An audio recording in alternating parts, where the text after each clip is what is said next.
TNKR Media. If ever I'm like, well, I've got an hour of show left to fill and there's not much happening in the news right now, you would want something that people would get emotionally engaged and angry about. It's easy to play to anger, but no, I would actually say I don't think angrier radio delivers better ratings.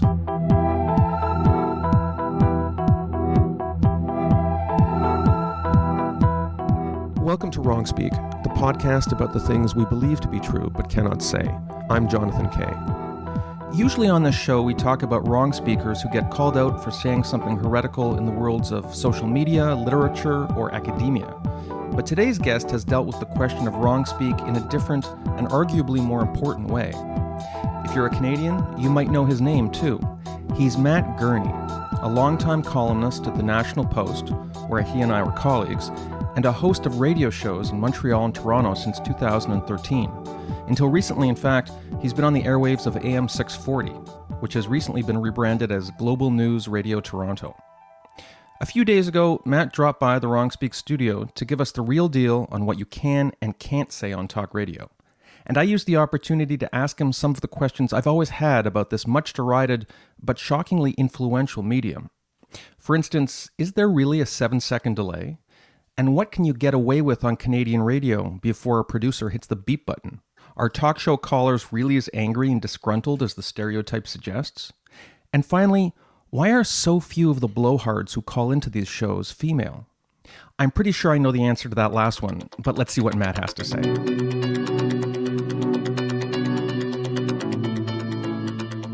Matt, what do you miss most about being a talk show host? I admit I don't miss it as much as I thought I would. As you would have mentioned in your introduction, like I was restructured at the company, and when I left, you miss the people, and you can be disappointed about that because I always worked with great people. But in terms of the daily grind, I haven't missed a lot of it. What I would say though is, I'd been hosting in different forms or different stations in one format and other radio shows for about 5 years continuously.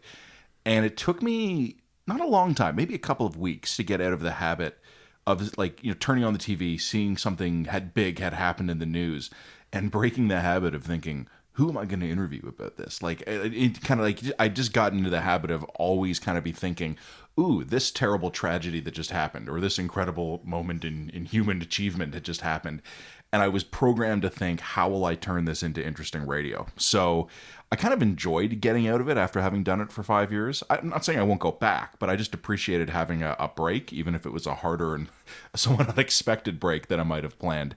But that was what I found hard. Just, ooh, how do I get out of the habit of going, this thing just happened and I am going to spend 8 minutes talking about it tomorrow? Before you became a radio host, you and I did some version of that because we worked together on the opinion pages of the newspaper. Explain to me how that instinct to respond to the news had to change when you were in the radio business versus you and I scrambling to get opinion writers to write for the website and for the print edition of a newspaper. One of the changes is purely logistics. When you're doing a radio show, there are more filters of people you have to go through. So let's say you and I editing our comment section back in the day, some breaking news story happens and we're going to look like idiots if the paper the next day doesn't mention it. So we would basically be able to go, okay, hey, you can write about it. I can write about it. We can grab one of our internal colleagues and have them write about it. And that's really, really easy. What is hard in radio is when I'm already sitting in this chair. I'm live. I don't have a lot of breaks. I might have some commercial breaks, which are, a few minutes. So I've got to figure out who the right person to talk about this is. And then I have to communicate that to a different person, a producer, whose job it is to go try and find that person. So I can't tell you how many times where my poor, hardworking producers would be like, he's not answering his phone. And I'm thinking, I'm 4 minutes away from a break. So I just got to keep talking and filling air for 4 minutes. Take us behind the scenes a little bit. How are you communicating with the producer? Are you exchanging like text messages? Is it sort of a dual track thing where you appear to be 100% engaged with callers, but actually you're in some kind of text chat with a producer about the next segment? There were two ways to communicate with a producer on the fly, assuming you're not in a commercial break or a news break or something. One of them is essentially, as what you're saying, a text chat. They have the ability to send me information on a screen, and I can send it back.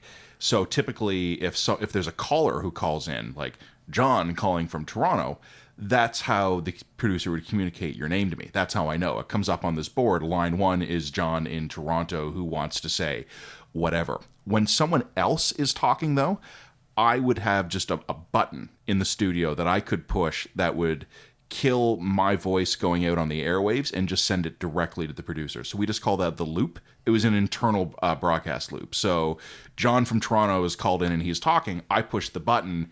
I can say anything I want into the microphone. The listener is never going to hear it. My producer would hear it in his or her booth. Now, there's a stereotype about talk radio that it's maybe a little bit more, say, pops and buzzes, more superficial than some other kinds of media. Is that necessarily the case when you're responding to news in sometimes the space of minutes, or if you're lucky, hours, as opposed to what you and I did at a newspaper, which our cycle times were sometimes 24 hours, 48 hours. Did that restrict you, and were you frustrated that maybe your treatment of breaking news had to be superficial because it was what you could get in the space of such a compressed time frame? Yes.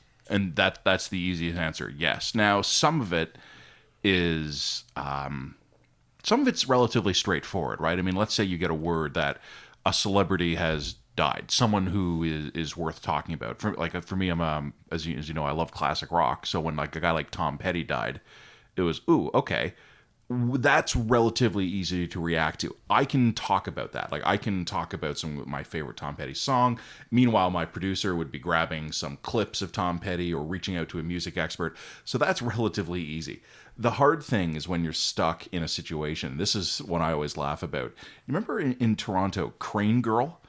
I have no memory of that. It was just a young woman who, for whatever reason, okay, climbed a construction crane and then got stuck up there. I thought you were referring to the band Crane Girl. I was like, no, I've never heard of that. I mean the young woman who literally climbed a construction crane. That was like talk radio gold, but it was also me for an hour and a half going, she remains on the crane. A fire truck has arrived. But let me ask you about that, because I remember it being a big story, but for the purposes of a newspaper, it's kind of a photo of a person on a crane, and then it's like, okay, who blew what up in what country? Like, you're telling me that the definition of what's news is just radically different depending upon the medium. I guess we knew that, but in radio, it sounds like, was that huge news because it was local? Yeah, and also things especially where if it's going to affect people who might be listening in like a tangible way. Like, none of my listeners, if they were in their car driving down the freeway trying to get to work, they might care in the abstract if like the Syrian government's leveling Aleppo, or maybe even they have family there and they're worried about them, but it's not going to slow down their commute. If the fire department's closing off streets because some idiot went and climbed a construction crane, that actually could meaningfully impact your day. You could end up being late for a medical appointment. Okay, so now we're getting back into stereotypes that may be true. Did you imagine your typical listener as being in a car? Oh, it wasn't even imagination. Like, the market research in general for almost any talk radio station is going to be overwhelmingly people who are in their cars. But then how come every station is the listen while you work station? Because a lot of people are working in their cars. I mean, people who are driving for a living. I mean, this is not the radio station I recently left. It was a different one. I actually asked one of the senior guys there, who is your most loyal listener? He said, long haul trucker. He said, someone who is, this was for satellite radio, right? So, you know, if you're a long haul trucker, you're passing in and out of different radio stations, broadcasting ranges all the time. Satellite radio is North America wide. So you'd get a long haul guy starting his day in Wichita, you know, to tune into his favorite station. And, you know, 7 states later, 12 hours have gone by. He's ended his day, but he hasn't changed the channel. So in news media, we're often... we're often thinking about competing against other news media, but it sounds like in radio you're competing against, say, audiobooks. Yeah, or podcasts. And what we are, or well, I shouldn't say we anymore. I don't know what I'm going to do in the future. One of the evolving concerns is self-driving cars. I know it's it's still technologically it's a way out there, and I'm not trying to blow any media company's strategy, but It's because you could watch TV or play video games or do any other thing. read a book, take a nap. Read a what now? It's like an obsolete analog Well, media. we'll have a consumption picture on our website. Yeah, or maybe a wiki link. But I mean and I say this as a guy who got into talk radio because I enjoy talk radio. I like listening to it, but it's my favorite thing to do while both of my hands and 80% of my mind are occupied by the physical task of driving. If my commute turned into the equivalent of sitting in a chair, then who knows what I'd be doing. Well, actually, that's one of the things we talk about in the newspaper industry is that the best friend of a physical newspaper is a long subway ride for a lot of people because you can't tune into a radio, but you can sit there and read a paper.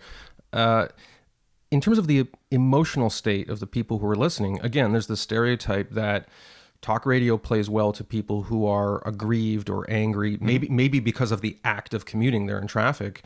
Is that a realistic image of your average listener? In my experience, honestly, no. Now, one thing you have to understand, and this is something you'd understand from our newspaper days, hundreds of thousands of people read newspapers. Hundreds of them write letters to the editor. So you're constantly getting the same names showing up on the letters to the editor page.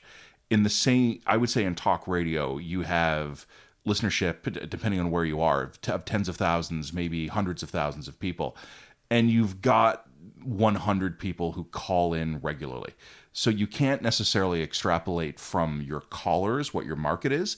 But in terms of getting callers, if ever I'm like, well, I've got an hour of show left to fill and there's not much happening in the news right now, you would want something that people would get emotionally engaged and angry about, and then they would call in, and hopefully you'd get some new callers. So it's easy to play to anger, but no, I would actually say based on, I'm a little bit limited in what I can say about this just because not contractual stuff, but I don't think angrier radio delivers better ratings. And I think in our experience, smarter radio, in fact, led to better ratings. The fact that people are in their car means that there's going to be a self-selection toward people who live in the suburbs or the exurbs or rural areas. Is there truth to the idea that you're just not going to get as many people who live in densely populated downtown areas, and that tends to correlate with liberal politics? Is there truth to that skewing? Yeah, but maybe not for the reasons you think. I know that your podcast, I know, is listened to across a wide geographical area. But let me just talk about Toronto, where I was broadcasting mostly for a second here. And for your listeners here, Toronto, I would say, is a fairly typical North American city. It has a hyper-dense downtown core of high-rise buildings surrounded by a large distributed suburban area. The radio doesn't work well in those downtown dense areas. The buildings themselves block the signal. So if you are in a suburb 40 or 50 kilometers away from the station, you're probably getting a better signal coming in than if you're downtown a kilometer and a half from the station. That's a particular problem in Toronto because of the electrified streetcar tracks, which play havoc with AM signals in particular. If you're driving under it, it'll completely scramble the signal. So that's an issue. But the other issue, I don't even know if it was an educational thing or an income or a demographic thing. Downtown commuters have shorter commutes. So if you could hold a listener for 10, 20 minutes, that was good. Purely for tracking ratings, you want to be able to hold a listener long enough that if they have a metering device, that's how ratings are tracked. Like volunteers will wear a meter that will listen to, you can't hear them in the human hearing spectrum, but there's a signal embedded in the radio and the meter goes, oh, you're listening to this station. They're literally right now. wearing a wire. They're literally wearing a wire. You want to make sure they listen long enough that it actually registers. So if you could hold a listener for 10, 20 minutes, yeah, you can, and if they're wearing a meter, you'll probably get a hit. If you are someone whose commute is, well, if it's a 5-minute commute, you probably shouldn't be driving. But you know what I mean? Like if you're going a mile and a half and your commute takes you 10 minutes, you're probably not going to bother putting on the radio, and you probably wouldn't be worth much even if you did. So where this is often discussed is in terms of policy issues that themselves are related to the act of driving or building for instance, road tolling systems. Again, one of the pieces of received wisdom in this area is that you can't create economically rational road tolling systems in suburbs because the people who would object most and who are disproportionately noisy are people who call in to AM radio stations and would object to that. They're the ones who are affected. They're the ones who are in their car, so they have this veto in that area of policy. Again, this is a stereotype that emerged when I was in the newspaper industry. Is there some truth to that in that the disproportionate suburban or exurban proportion of call-in show listeners, that they're skewing that policy area? Yes. Suburban listeners and suburban callers are probably overrepresented in talk radio because they have longer commutes, they're more engaged, they're listening longer. But I would also wonder if social media has canceled that out. I mean, how often do you have like an identifiable suburban social media block? I wouldn't say that. I think whereas online, you can go, ooh, this is a downtown person who's tweeting me in a way that's more instantly recognizable. We have a weird situation here in Ontario where both the premier and the mayor of Toronto are former talk show hosts. Do you think that has affected the way they govern or the way they take the temperature of the electorate? I'm talking, of course, about Doug Ford as premier and a guy named John Tory, who's our mayor, who hosted a show for a long time. Purely as disclosure, I would note that John Tory and I did some of that radio together. So I just say that as a disclosure. Yes, I think he learned a lot. John Tory, and I like John Tory. I've disagreed with him on policy matters more than normal recently, but I like him. He is intelligent, but he is also affluent from an affluent family, traveled through the highest educational and corporate circles.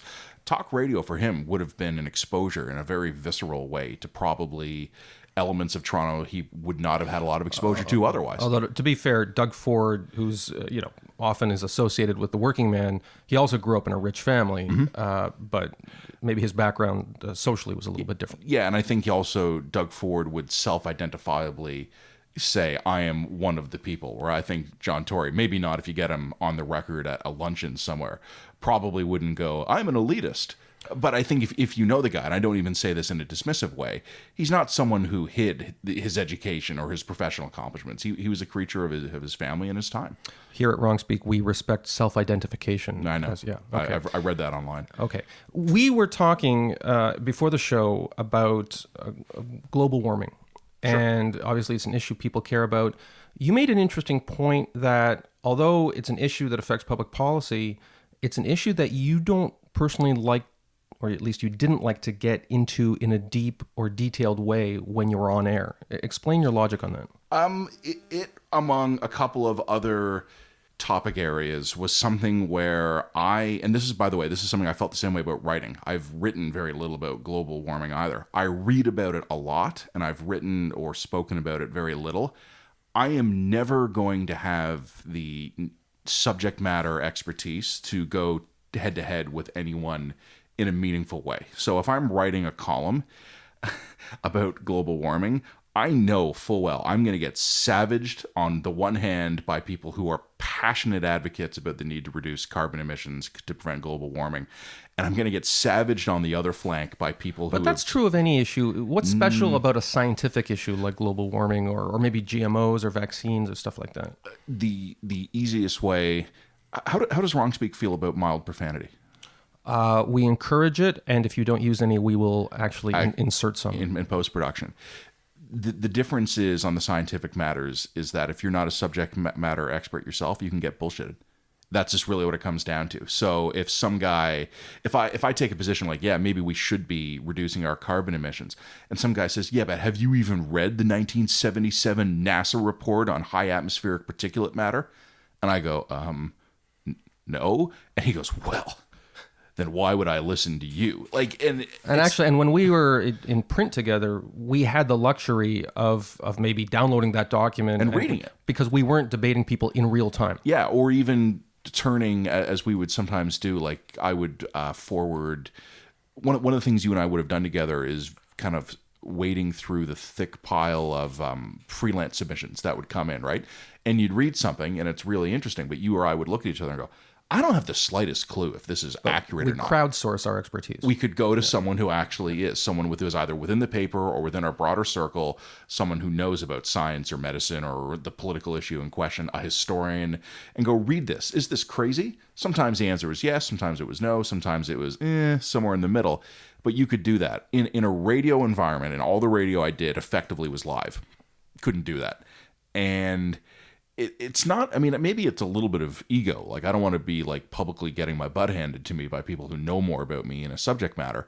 But I also just didn't feel it was responsible. Like on an issue like global warming, and I'm trying to think of other issues that would maybe be comparable to it. I mean, we mentioned earlier before we started recording, like when you wrote a book on the 9/11 truth movement, it would be like, yeah, but like, what do you even know about the melting point of steel? Well, I mean, Nothing. that's the problem, is that most people who are conspiracy theorists actually, ironically, know far more about the details of the subject matter and can run rings around people who haven't dedicated their lives to supporting some particular theory about it. But how do you deal with that on the radio? Like, for instance, when somebody called in and they got past your producer and they started spouting some conspiracy theory about, Obama's birth certificate, what would you do? You just hang up on them? Like, what's the strategy when you don't have the specialized knowledge to debunk them, but you and probably most of your listeners kind of just have an instinct that they're talking nonsense? What do you do? Well, what I would say first is that I actually consider myself incredibly blessed to have worked with really good producers. That didn't happen a lot.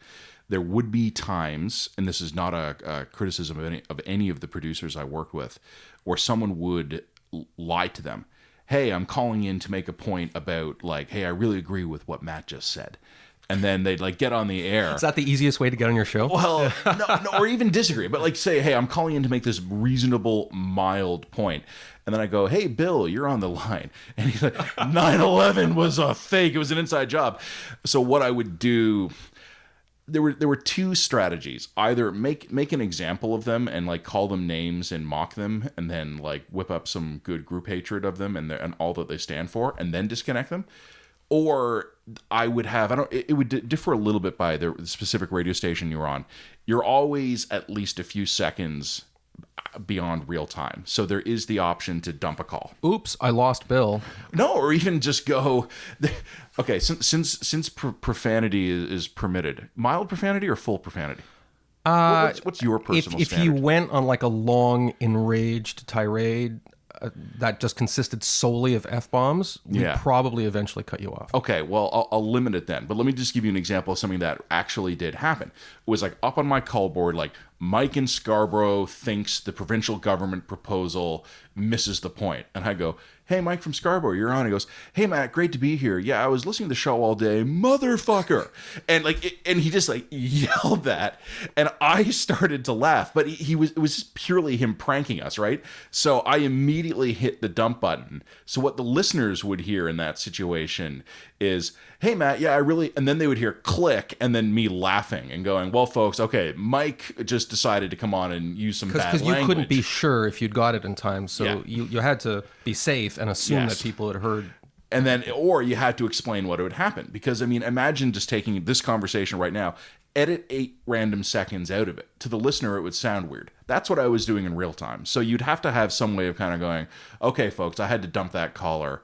The vulnerability in that, though, from a technical perspective, you can't rebuild that, say, 6, 7, or 8 second delay until you hit your next commercial break. So if a guy like Mike from Scarborough gets in and yells motherfucker at me and I dump him, I have no ability to dump anyone else until I hit my next commercial break. So I don't know if they realize that out there, or else Mike from Scarborough would just call back under different names. So maybe I shouldn't have said that. Apologies to any radio producers for letting that out. Wow, that's, you know what? I think you just empowered all the Mike from Scarboroughs out there. Did you ever get in real time somebody in corporate calling down and saying, hey, look, I heard that last call.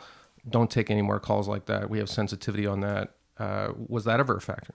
No, and I would say the closest I would have come to that, and I'm glad this happened, was a case once where someone in corporate, who wasn't even in my division, I was working at the time for a company that had a digital media presence. It had television, radio assets, podcasts. It was a real mix of things. where we were talking about a ongoing criminal investigation where the police had slapped a publication ban down on it after I was on the air. So when I had begun the show, it was I don't even remember the specific details of it. It was a sex crime where the identity of the victims was the police had decided, okay, for investigative purposes, we no longer need to be identifying the person who is the victim here. So we are now imposing a court-ordered publication ban on that victim's information. I didn't know that. And it was just someone had slipped. Like, no one had told me. So here I am on the air repeatedly identifying the victim and their relationship to the suspect. So it was a guy on corporate, and God bless him, who was emailing me with huge all caps saying, "Stop saying her name." So that popped up, and then he was just like, he just said pub ban in effect. So that was the only time I had real-time interference. What would you do if, because obviously the principles of libel and defamation apply to talk radio, you get a caller who just sort of casually, not knowing, is libel someone. They start talking about how such and such a politician is, I read a blog somewhere that they're a rapist or a criminal or whatnot.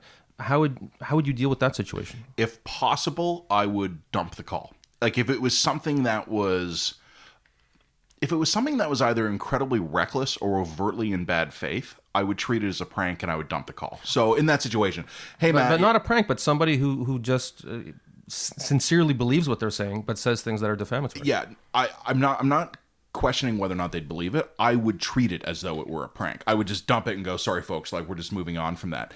The more interesting middle ground would be where someone asserts in a conversation something that is possible but not substantiated. So, I mean, I'm trying to think of an example of that. Like, let's say during a political debate or an ongoing controversy, you have someone on the air who's representing one political party or another who accuses the other party of doing something in bad faith.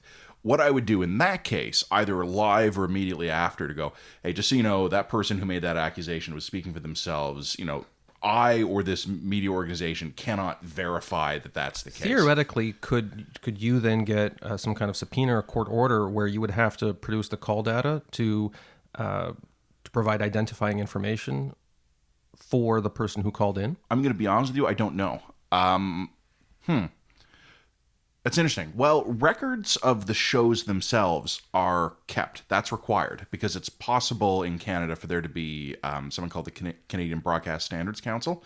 So it's possible for listeners to lodge complaints against on-air comment. So radio stations are required to retain recordings of everything they've broadcast. And I honestly don't remember for how long a period, but I don't know if we retain caller information. Radio shows are also, of course, governed by the CRTC. Mm-hmm. I believe it's called Canadian Radio Television Commission. Telecommunications, yeah. And not just the shows, but the radio stations themselves and the owners.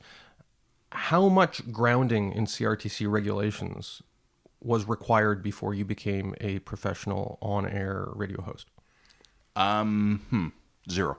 And what were there times where people would say, hey, look, for CRTC purposes, that caller was engaged in hate speech? Or did you ever, because CRTC would stage reviews of radio station licenses periodically, yes? Yeah, but I never got into enough trouble that I had to worry about the particulars of this. So there probably are people who could give you better answers. My understanding of the system is that the CRTC deals specifically with broadcast licenses, but the CBSA deals with complaints about on-air content. So the way this could work is if a radio station or a particular personality had accumulated a series of, I'm getting all the, it's big alphabet soup here. If the Canadian Broadcast Standards Council had like a serial offender, that could eventually threaten your ability to renew your CRTC license, but it's not the same process. So I never dealt with the CRTC. That's like a station corporate level thing that's above. My concern in my daily job would have been the Canadian Broadcast Standards Council. I had people threaten to report me for things that I said that they found unpleasant. I once said "God damn" on the air, and it was even in a very flippant way. It was, God damn those Blue Jays, like something like that, Or I had a really angry response from a listener who was religiously observant, who said that was hate speech against anyone who was religiously observant. He was threatening to go to the Canadian Broadcast Standards Council, to which my response was, "Sir, you have every right in the world to do that." And then I just didn't engage with him anymore. I had one instance once. This one was more interesting, actually. I had a woman write into me, very polite, and someone who had written into me before. So I recognized her name. She goes, "Matt, I'm really disappointed in you. I thought better of you as a broadcaster. How could you have allowed that person to use that slur on the air?" And I was like, "Pardon?" Like, I had no idea what she was talking about. What I was actually worried about, John, was maybe, as I'd mentioned to you before, when someone else is talking, I can go on my loop and talk to my producer. So I was worried about maybe I was distracted for 5 or 10 seconds and someone had said something horrific on the air. I didn't know. So I said to my producer, "Did someone just drop?" Well, specifically, the slur was an anti-Semitic one, kike. The woman was saying that someone had just casually said kike on the air. I would have liked to have thought, if I would have heard that, I would have dumped it. And I think even if I was distracted, if I heard someone go, "Yeah, the kikes are terrible," I would have gone, "Ooh, I should tune back into this." When we reviewed the audio, I said, "We got to pull the audio. We got to listen to this." There was that slur was not in there. And we had the original studio quality audio, but we also got a series of other emails about it. And what we eventually figured it out was that there had been a brief on-air disruption of our signal, what made it sound like someone had said kike, but was really saying he was liked. And it was just this little glitch on the airwaves where people who were listening to our digital stream heard, "Yeah, he was liked." But when people had this little atmospheric disruption on the over-the-air airwaves, it sounded like he was a kike, which was grammatically weird, but it did sound like a slur. So we had the audio of that. Strangely similar to that controversy a couple of months ago where I think it was Grover from Sesame Street who was accused of dropping the F-bomb. And when you listen to it, it actually did sound like the F-bomb, but then there was this other completely plausible words, which I'm guessing was the correct interpretation. Well, yeah, or for your sports fans among your listeners, which I assume is all of them, passionate sports fans. Squash, curling, all the major sports. All the major ones. A couple of months ago, Toronto Maple Leafs defenseman Morgan Riley. It's hockey. Yeah, hockey. A guy who is known kind of to be a community-minded guy, good with charity and philanthropy. I knew that. Yeah, of course you did. He was accused of saying faggot, where there had been, like, during a game, there had been like a turnover, and it sounded like he yelled, "Hey, faggot." I think it was ragged. That's what he was saying, which is a hockey term for just sort of kill time. Move the puck around in your own zone, rag the puck. And it did sound on the TV mics, because the arenas are mic'd up for television broadcast. It sounded like he was yelling, "Faggot." But, and this was interesting, the NHL itself has other microphones that listen to the conduct on the ice, and when they reviewed those better tapes, he was completely exonerated. But I listened, and I was convinced he was yelling "faggot." Well, there's a similar controversy in baseball, of course, because there's an idiom in baseball when you're running around the bases and you have to speed up. You say the kikes control the banking system. Yeah, and people have misinterpreted that for years. Yeah, so and the league has really not responded well to that. It's a strange situation. Let's enduring. talk about the fine line between what you can say. By the way, no one in baseball actually says that. I was joking. When people call, there's always going to be gradations of like what is acceptable, what's not acceptable. There are some things that you just know are bigoted. Like if somebody calls up, let's say there's been a big terrorist attack somewhere in the Middle East, someone calls up and says, this is because Muslims are inherently violent, they're lesser creatures or they don't deserve to share a country. Whatever it is, it's clear that it's hate speech. And then there's other times people are going to call up and it's going to be clearly legitimate. It's going to be, hey, look, this shows that the governance structure in Iraq or Syria is completely unstable and the international community needs to intervene, or it's obviously about the government or the society.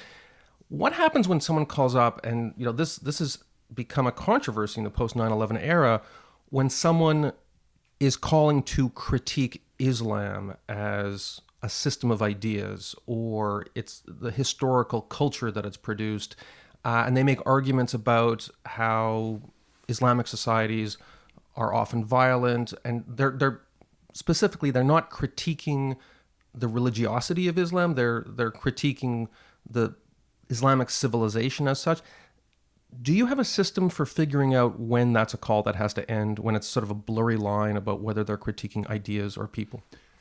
Let me offer you another example. Tell me if this is kind of what you're talking about. Again, most of my broadcasting has been in the city of Toronto. City of Toronto is very safe. We do have some problem with gun violence, overwhelmingly linked to gang activity.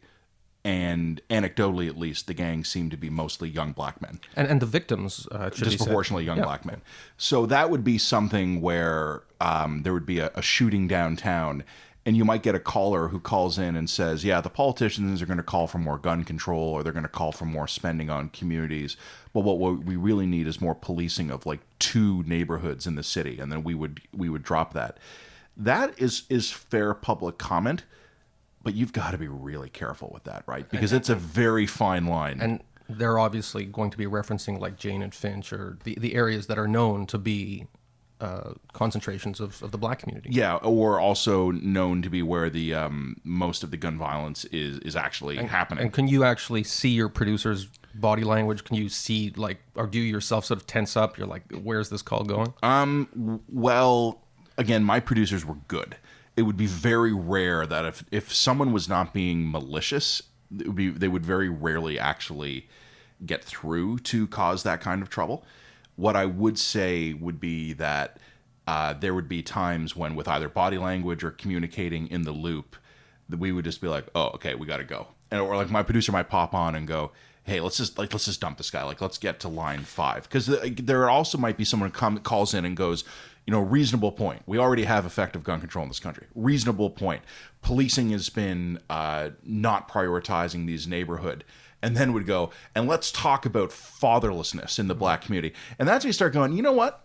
We're not going to talk about that, actually. We're talking about a specific shooting that happened. We're talking about specific policy and law enforcement responses. But let me push back on that a little, because does it change anything if the person who's calling in self-identifies as a member of that community? Absolutely. There are... Yes. To continue with this example, there are black people who talk a lot about fatherlessness in the black community, and so it sounds like the answer is yes, that does change your calculus. Oh no, of course it was, because basically, well, look, I mean, I think I would always be interested in hearing someone's criticism of their own, so to speak. I mean, I find that more interesting, because I don't know if a white dude from suburb 70 kilometers in the opposite direction from where this crime happened has much to tell me about the black community. If someone who lives in that community and self-identifies, and for radio purposes, they literally have to self-identify, right? They have to go, hi, I'm a black guy. I don't know. I don't have any information about them. I only know what he tells me. And if he says, look, I'm from one of these neighborhoods where there's been a lot of gang activity, and here's what I have to say about that, I will listen to that guy.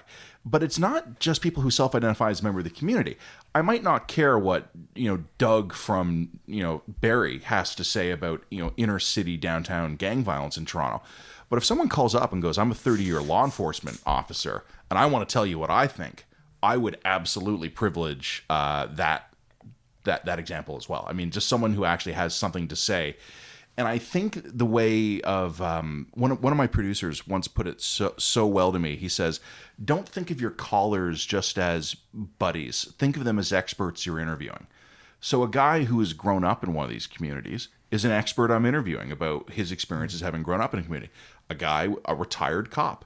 Serving law enforcement often won't call because they could get in trouble. Retired cops will call all the time. They don't care anymore. They've got their pensions.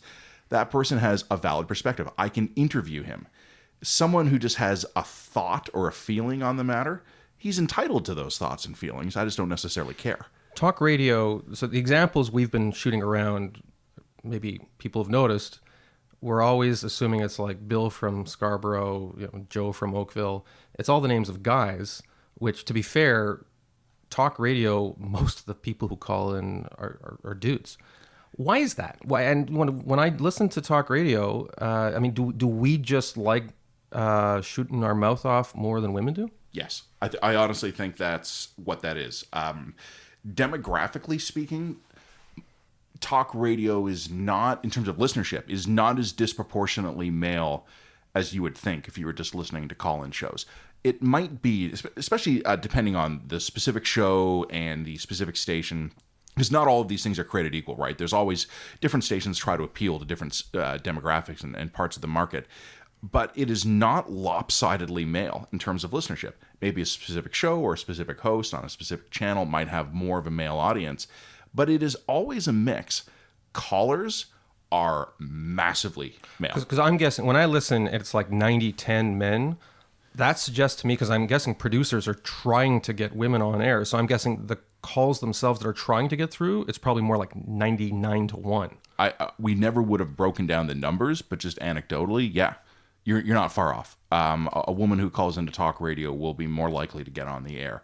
However, I mean, there are also times when, as a host, I could specifically say, moms, I need to talk to you about this. And I think with women callers who might not call in, if I go, hey, what do you think? Give me a shout and share your thoughts. I'm going to get like 15 guys calling me in. If I say moms or women, have you ever had this experience? Like if you put out a specific call, you will get specific answers. And just to give your producer credit, when I called in with a high-pitched lady voice, I never got on. Not once. But we actually kept the recording of your attempt. Yeah. It was big at the Christmas party. So how do we cure that problem? Or maybe is it a problem we don't want to cure because it's a sort of character defect among men that they're know-it-alls and that the only way you can cure the problem is by giving women the same completely unjustified, outsized sense of ideological self-importance that you and I carry around as our birthright? Do you remember writing a column about this? If I say no, does that mean I'm senile? Yes. Years ago, you wrote this is going way, way, way back. This is probably a 10-year-old column. You wrote a column, and I remember it because it made me laugh, about how you and your wife went to like board game night with your friends, and it was like some trivia game, and you observed how if your wife doesn't know the answer to a question, she doesn't know the answer to a question. If you don't know the answer to the question, you're like, I'm going to get this. I'm going to, yeah. Now I remember. And it was worse than that, though, is that like I would actually talk over her when she was 80% sure she knew the answer and in fact did have the answer. And I was like 60% sure. And I was more persuaded in my rightness. And as a result, our team got the wrong answer. Yeah. And I think that is probably a male thing. Look at Twitter.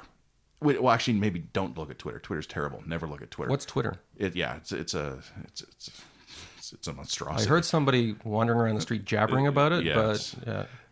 Do you note, and I haven't actually thought about it until this exact moment, do you find that men are more argumentative on Twitter than women?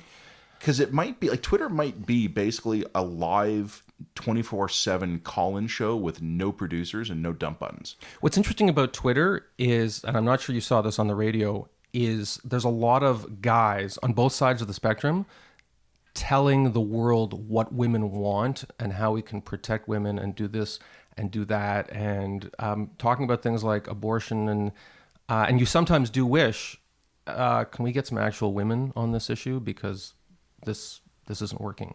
I think the interesting thing about Twitter would be that everyone experiences it differently. Like, to me, Twitter is a cesspool of like hatred and just insanity. But like guys I know who only use Twitter because they're passionate about like football, they have incredible Twitter experiences because they only follow like experts in football, right? So their Twitter experiences open up the app and it's trivia and stats and updates on player performance and roster moves. Their Twitter experience is incredible. Something is probably wrong with you and I that we've followed a mix of people where we are immersed in ceaseless partisan and cultural warfare. Well, but one of the things about what we do for a living, we're in the media, is that we kind of have to be on the big story. And I think it sounds like in radio, it's actually worse than print. Like even when we were working together at the National Post newspaper here in Canada, if there were a big story, yes, that story would dominate our section of the newspaper, but there was room for other content. Was it the case when you were doing radio shows that like every single call was about the same issue?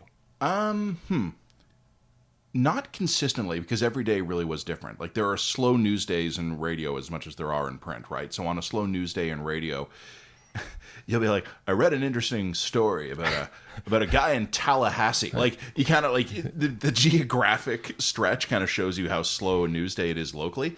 And there's also, I mean, A lot of my shows involved call-ins, but I would say half of it wasn't. I mean, half of it would be interviewing an expert in a topic area. It might be me pontificating with my own opinions. But it sounds like it was sometimes hard to curate the experience, because if people wanted to talk about X, it sounds like it was difficult to get them off that fixation sometimes.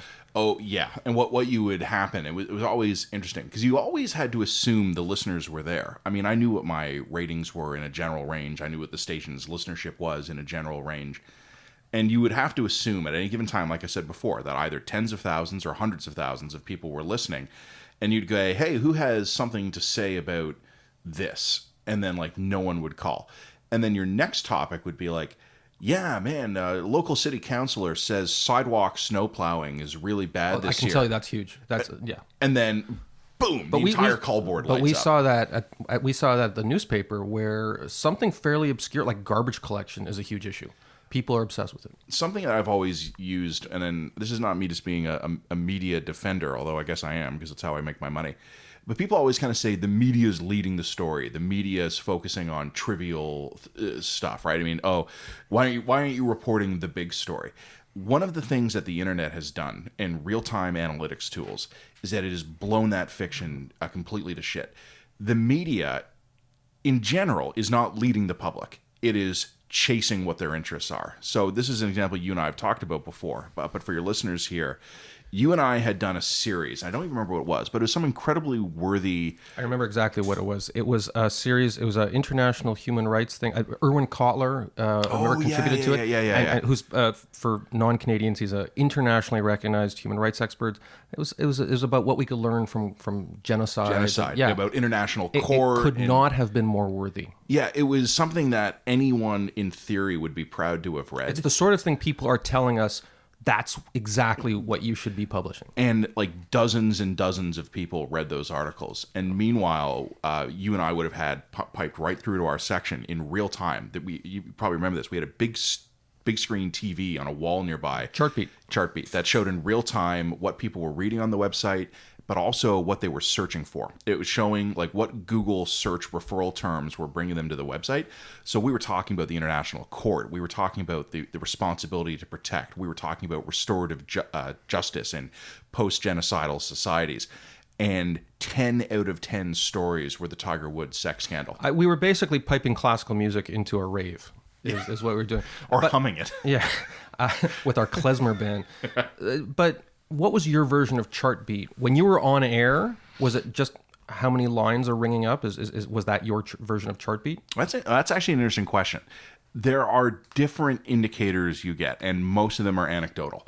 So you would get call volume as a sign of a topic people were engaged in, email volume, social media volume. These would be the things that you would be trying to kind of go, ooh, this topic really, really worked, and this topic didn't. But you would also have other indications that were sometimes completely contradictory. So often what would happen is when I would finish a show, my producer would grab 3 or 4 segments of it, like an 8-minute piece of audio, and put them up on our show page. And there might be a topic where, you know, the call board lit up and the emails were flying in for hours after the fact. And we'd put that online, and a few hundred people would listen to it. But then my producer would also put online a topic that no one had interacted with on the show, and it would be downloaded thousands of times. So what the people were interested in listening to was not always the same thing as what other people were responding to. And like I said to you before, I'm a little bit limited because I can't disclose lots of internal information.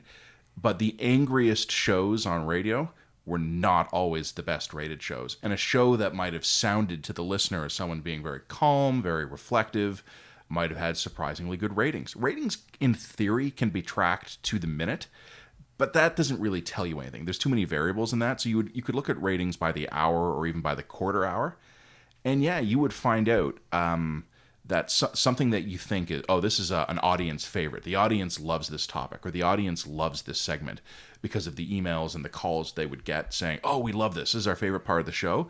You'd actually look at what your ratings were. And let's say you would dial in on a specific 10-minute chunk, and you'd find out that segment had 100 passionately devoted fans, but that everyone else is changing the channel to something else when that comes on.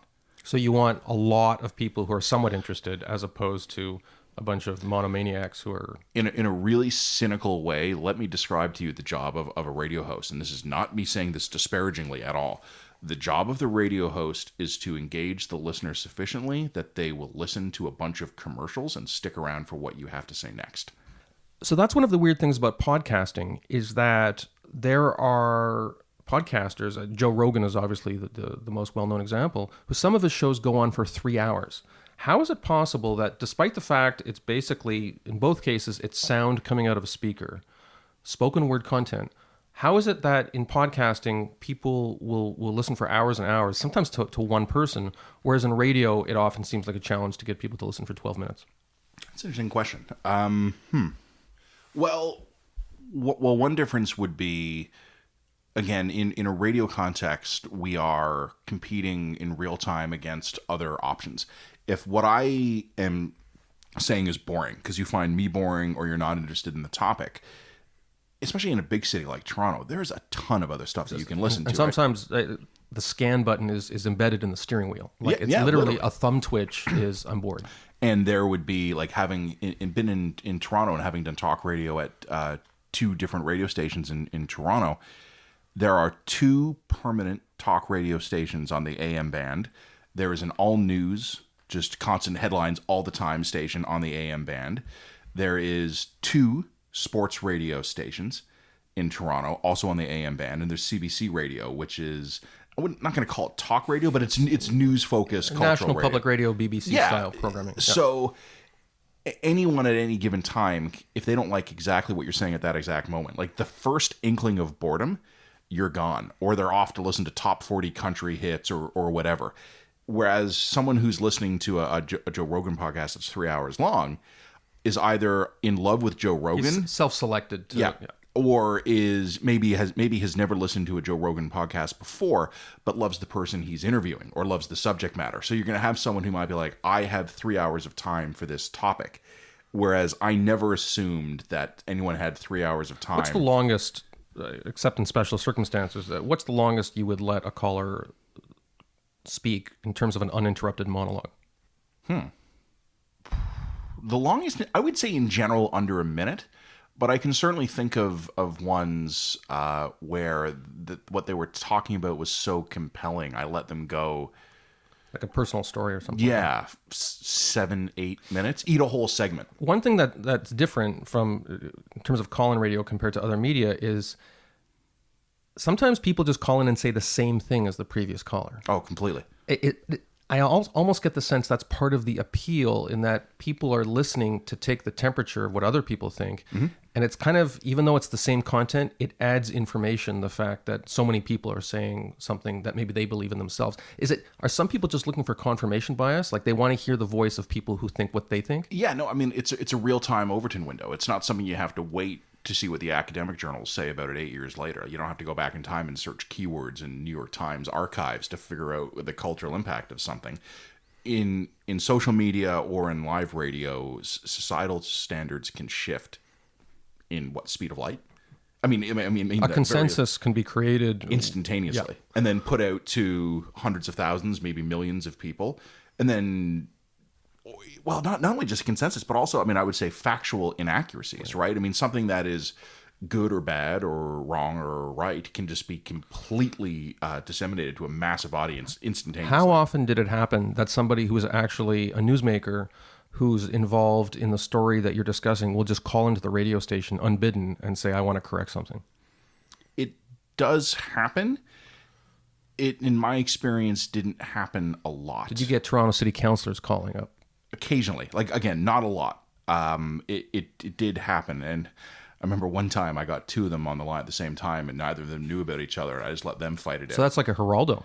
It's we have both ex-spouses in the studio. You are the father. Yeah. So yeah, look, it would happen. And interestingly, I'll say this: someone who was an unusually frequent caller is the current serving premier of the province of Ontario, Doug Ford. He was someone who was a passionate and engaged talk radio listener. and he wouldn't even call in always to complain or to correct a record.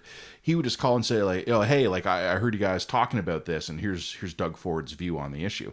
So in terms of his everyman appeal, I don't think that's inconsequential. You're younger than me, so you probably don't remember talk radio before the age of the cell phone, because cell phone became ubiquitous, I guess, maybe 15, 20 years ago, even though it's been around for longer than that.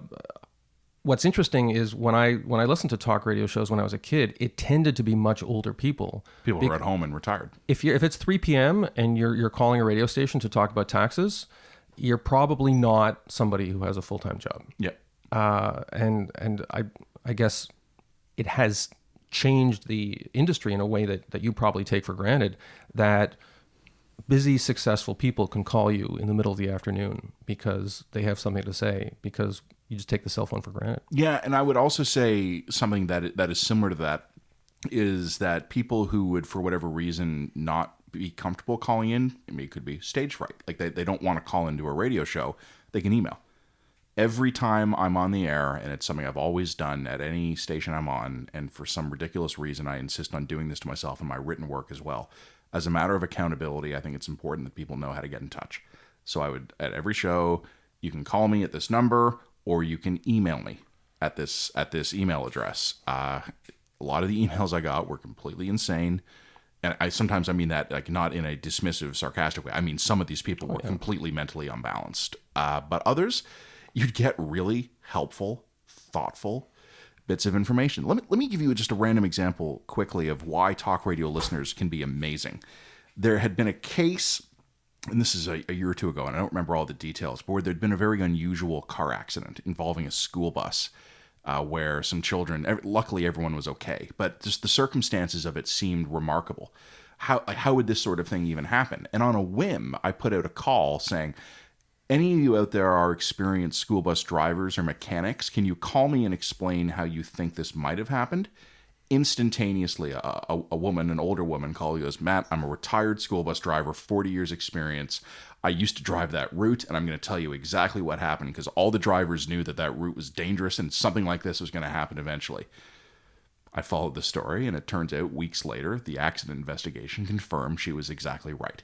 So there's only so much information that I am ever going to be able to retain in my head. My producers are only going to be able to look up stuff on the fly so quickly, even though they were great. And some things require local knowledge. Yeah, and you would never underestimate the amount of distributed minutia that exists in the collective human population. There's always someone out there who knows the answer. You just got to hope they're listening. So one last question, which is about the culture of talk radio, which seems to differ greatly from nation to nation. The United States seems to have a much greater appetite for and tolerance for much more ribald, sometimes vicious-seeming talk radio culture. Howard Stern was risque 20 years ago. I'm not even sure he's considered risque anymore. You have a lot of radio hosts who in the United States at least, who are much more vicious than you'd get in Canada. And even here in Canada, in Quebec, you've got French call-in radio hosts who just say things that would get you thrown out of the industry if you said them in English. What does it say about English-Canadian culture that we do have what I think by the standards of certainly the United States and maybe other countries, it seems like a pretty tame radio culture, or do you disagree with that? No, I don't. Some of it I would just chalk up to cultural differences between Canada and the United States. We are, as the cliche says, in general, more polite. An American might see you doing something stupid and go, you're being a fucking idiot. Canadian will think it. They don't say it. They'll just smile at you and nod and then walk away. Like, it's not in our nature to put ourselves out like that. So our talk radio reflects that. There is another huge difference, though, between Canada and the United States. Population distribution. There are tens of millions of Americans who don't live in large cities. There are not tens of millions of Canadians that don't live in large cities, right? So the bulk of media in Canada and the United States has retreated into the major urban areas, right? For economic forces we won't get into here, but I think your listeners probably generally understand. Rush Limbaugh in the United States, at one point at least, I think he had 15, 20 million listeners, many of whom were people who lived in rural areas. Yes, and you can find 15, 20 million rural Americans easily. So an American market analysis is going to be, it doesn't care where you're broadcasting. You can be broadcasting out of New York, Washington, LA, Chicago, anywhere. There's one guy in the U.S. who hosted a conspiracy-themed late-night radio TV show. If I recall correctly, he was broadcasting out of his home somewhere in the Midwest. Like, it doesn't matter from a technical perspective. You just need to have a critical mass of people. So if you are looking at a country the size of the United States, I mean, geographically, like all those time zones, ocean to ocean, you've got 300 some odd million people, and you want to put together for advertising purposes the largest possible coherent block of listeners, you're going to go for big pan-cultural issues that are going to get people inflamed and get them engaged. In Canada, we do not have an equivalent national broadcasting culture. More local. We do have the CBC, and it does broadcast nationally, but more Canadians disproportionately live in urban areas. We are a more urban culture just because there aren't as many of us, right? You know, how many Canadian cities have a population of more than 1 million people? 5? How many mid-sized U.S. cities would break the 1 million mark without still being culturally significant metropolises? Like, you've got New York, Chicago, Los Angeles, and then you kind of have your sub-tier of like Boston, Atlanta, Dallas, cities like Cincinnati. that. Well, yeah. I mean, or I don't even know how many cities in the United States, at least in metro areas, would have at least a population of 1 million people. So population does affect things. I said that was my last question. I do have one more. Go. The structure of talk radio, there is this format thing where in the morning you have 2 people hosting a show, one serious, one kind of goofy. Mm-hmm. It's the joke is it's sort of like, normal name and animal name. It's like Joe and the Lizard, Mike and the Mad Dog, in the case of the Fan in New York. But the afternoon shows, drive home shows, tend to be one person. Not always, but often it's one person. And then at night is where you get sometimes the oddball shows, where you get like all the conspiracy shows, some of which are incredibly popular, by the way. They tend to be at night. Is this just an industry convention, or is there a real reason behind this? Well, it's sometimes hard to separate the two, but I mean, I would say economics are a big part of it. A disproportionate share of a radio station's daily listenership is going to land in the hours of, say, 6 in the morning to 10 in the morning. But why do you have a pair of broadcasters often in the morning, and sometimes the drive home shows are one person? Because you can afford them. Because you have so much advertising revenue that is clustered in that part of the day. Getting up at 3:30 in the morning to do the job is awful. Having 2 people splitting the duties makes it psychologically easier on them, and you can afford them. Every other show in the day has a smaller revenue share, so the shows have to make money on. So that's something we haven't even talked about. I didn't know that there's more listeners in the morning, and ad rates are more expensive. Explain that to me. The same people driving to work in the morning are driving home. Why are there more listeners in the morning? It's a good question. I'm not sure. I mean, anecdotally, I would guess, because someone who might get up in the morning and be like, hey, I want to face the day, I want to know what's happening, I'm going to listen to it, then goes through their entire workday, is going home, knows they've got to get the kids off to soccer practice. They want to relax. Yeah. So they're listening to music on the way home. That's an anecdotal guess on my part. Yeah, but no, the economics of any radio station, in general, there's always exceptions, but in general, you're going to be making a huge percentage of your money on your morning show. You're then going to have a bit of a spike in that in your afternoon when people are driving home, the reverse commute. Almost every other slot in the day is going to be much smaller, which isn't to say there's not listeners, because there's always listeners, right? And those shows do make money. But the big salaries and the big staffs will go into the morning drive show, the afternoon drive home show, with much leaner operations throughout. So we've been talking about those conspiracy shows. It doesn't have to be conspiracy. You can have a good sports call-in show. You can have a politics hour show. Specialized show. Yes, but also across much wider geographic areas, because that's where the economics. There's so few people listening in A, B, and C markets, but if you have a show that addresses all of them, then you can afford one host, one producer, and one guy pushing the buttons on the tech board. Yeah, and I'd just like to reassure our listeners that you talked about these shows that are produced in someone's basement. I mean, obviously, we're in an office building in a huge studio, and there's 3 or 4 people behind the glass monitoring displays with all kinds of blinking lights. My glass of water has been refreshed 17 times. Thank you to our staff of interns, actually, for doing that. So anyway, don't forget to get your parking validated. Mm-hmm. And thank you for joining us at Wrong Speak Studios. My pleasure.